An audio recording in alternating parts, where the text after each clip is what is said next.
Tadej Pogačar is crowned the winner of the Tour de France. The Slovenian is the race's youngest champion in over 100 years.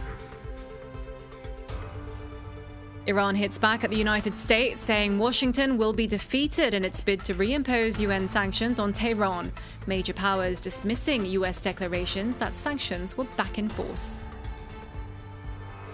And keeping up the pressure, tens of thousands of opposition protesters march again in Belarus for a sixth straight weekend against President Alexander Lukashenko.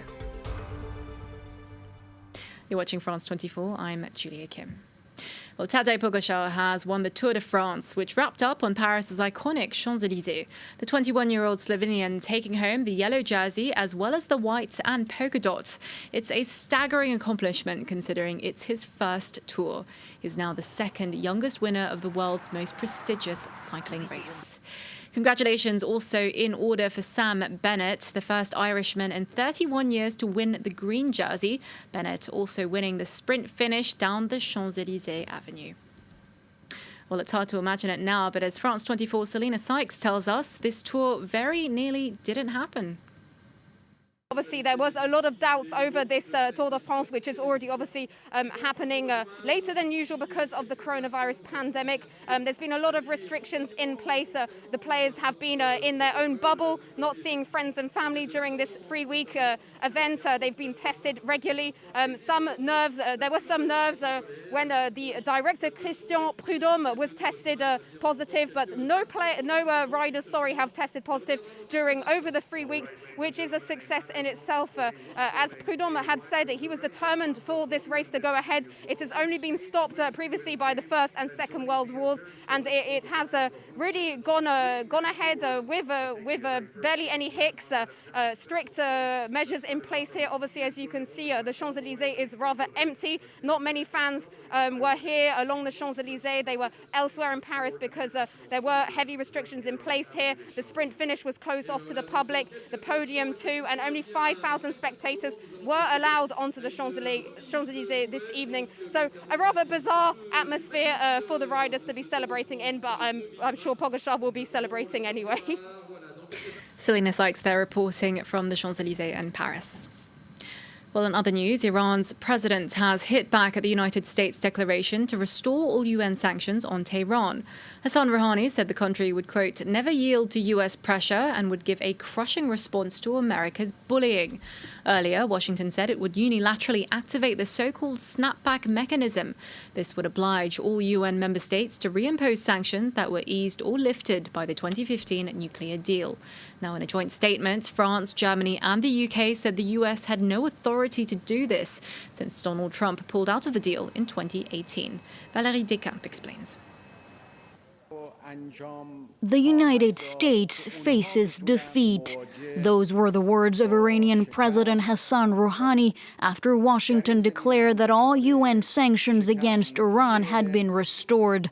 In a televised speech, the leader said the US had become increasingly isolated. در واقع امروز ما میتونیم بگیم فشار حداکثری آمریکا علیه ملت ایران در بخش سیاسی و در بخش حقوقی تبدیل شده به انزوای حداکثری آمریکا. In a joint statement this Sunday, France, Britain and Germany said the sanctions are legally void, as Washington is seeking to use a mechanism agreed under the 2015 nuclear deal with Iran. Having quit the agreement in 2018, the U.S. would therefore no longer have the legal right to invoke sanctions in the name of the UN.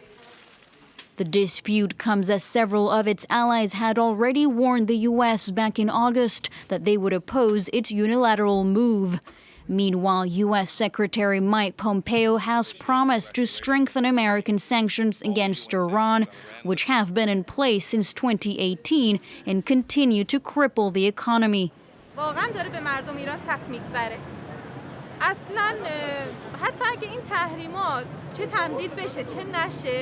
چه برگرده چه برنگرده ما داریم واقعا تو اوج سختی داریم زندگی میکنیم دارو پیدا نمیشه هیچ تأثیری به حال ما نداره Donald Trump is expected to appear at the UN General Assembly next Tuesday and address the latest sanctions in his speech.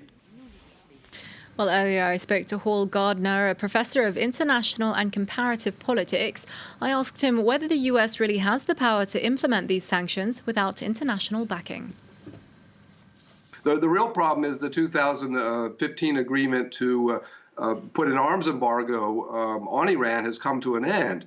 And what's happening is really the EU, EU3, Britain, France, and Germany, are caught between wanting to put reasonable sanctions that will have some bite to them, but a blanket sanction in accordance with the maximum pressure strategy of the Trump administration won't work. Russia and China won't go for it. So in order to get a deal, the EU3, France, Britain, and Germany want an in-between accord that they can agree to as well. It doesn't totally isolate Iran, and it doesn't isolate Russia or China either. There's good news for TikTok users in the United States. The social media app will not be banned there after all. President Trump hailing a last-minute deal which would see TikTok partner with Oracle and Walmart to become a US-based company. With 800 million users, the app is owned by Chinese company ByteDance. Trump has claimed for weeks that it was collecting user data for Beijing without providing evidence. Now, tens of thousands of opposition supporters marched in the Belarusian capital Minsk today. Demonstrators holding red and white protest flags gathered for the so-called March for Justice. One NGO already reporting that over 100 people have been arrested.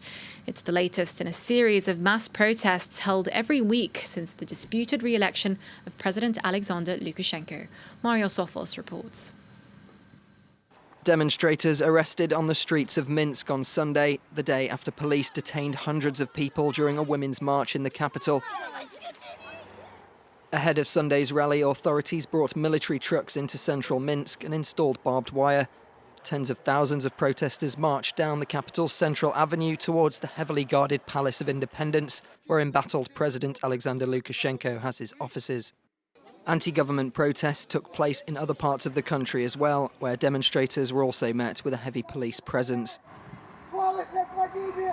Belarus was plunged into turmoil after Lukashenko claimed a landslide victory in the country's August 9th election, which the opposition say was rigged. Opponents of the government have been out on the streets ever since, during which time they've been confronted by a brutal police crackdown, including imprisonment and alleged torture. Police in Belarus have often been covering their faces with masks, balaclavas or helmets. In response, on Sunday, anonymous hackers leaked the personal data of 1,000 officers. Weeks ago, the EU vowed to impose sanctions on Belarus for alleged election fraud and human rights abuses against protesters, though the bloc is likely to miss its Monday deadline for action. Lukashenko, who has been in power for 26 years, has shown no signs of stepping down anytime soon, though pressure from demonstrators remains steadfast and concern from abroad is mounting. Nonetheless, Lukashenko has the favour of Russian President Vladimir Putin, who has agreed to lend his government $1.5 billion as a show of support. Italians are voting today and Monday in regional elections and a referendum. Regional polls pose the first test for Prime Minister Giuseppe Conte's government over its handling of the pandemic. Voters will also decide on whether to pass a cost-cutting reform to slash the number of parliamentarians by a third. The vote has gone ahead despite fears over coronavirus, with cases on the rise. Now, while Italy currently has fewer new cases than Britain, France or Spain, it's still recording more than 1,500 daily new infections. Well, now in France has recorded 10,569 new coronavirus cases in the past 24 hours. This is down from the previous day's record increase of nearly 13,500 daily infections. The number of fatalities has also risen by over 300, putting the death toll at 31,585. Now, Brits who break quarantine rules could now face fines of up to £10,000. That's under the new restrictions announced by the government. New daily coronavirus cases for Britain rose to 4,422 on Saturday, the highest figure since early May. Well, today's numbers are dropping, though, to under 4,000. Prime Minister Boris Johnson has said a nationwide lockdown is a last resort, but regional restrictions have been brought in this week. Fraser Jackson has the latest. A costly reminder of the gravity of the situation. After the UK's coronavirus advisory body found that as much as 80% of people reporting symptoms flout self-isolation advice, the government has decided to toughen its stance. New regulations will mean you are legally obliged to self-isolate if you have the virus or have been asked to do so by NHS Test and Trace. People who choose to ignore the rules will face significant fines. Those fines start at £1,000 for anyone caught in breach of self-isolation. But penalties can go up to £10,000 for repeat offenders or businesses who try to get workers to break quarantine rules. At the same time, those on benefits or those with a low income who can't work from home while isolating are being incentivised with a £500 lump sum. The move comes just days after local restrictions were implemented in the north of England as infections there spike. Prime Minister Boris Johnson has warned that as cases rise across the Channel, a second wave in the UK was inevitable. But it seems that that wave may already be lapping at British shores. For the second day in a row, the UK recorded its highest new daily infection rate in 4 months on Saturday, with 4,422 new cases reported. Now, Heritage Days are taking place this weekend in France, despite the pandemic. In Paris, tourists and locals alike flock to Notre Dame to see how the most famous cathedral in the country is being restored. Jonathan Walsh and Wassim Deli and James Wilson have this report.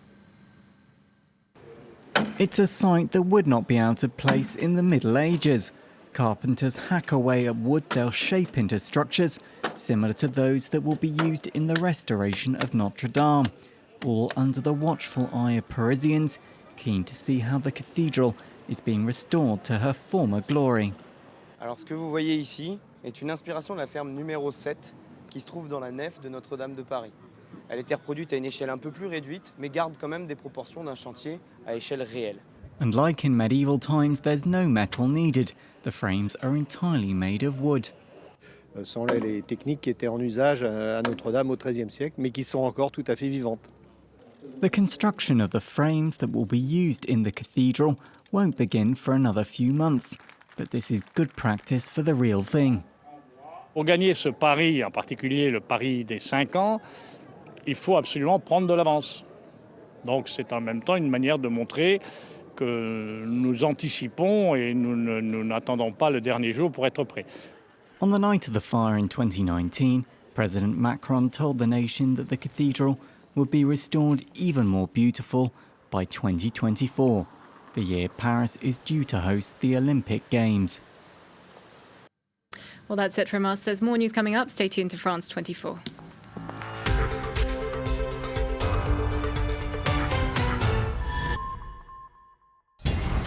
Over 40 years of war have ravaged the entire country of Afghanistan. The time for peace discussions has finally come. One of the Taliban's conditions to sit at the negotiating table was the release of thousands of their imprisoned fighters.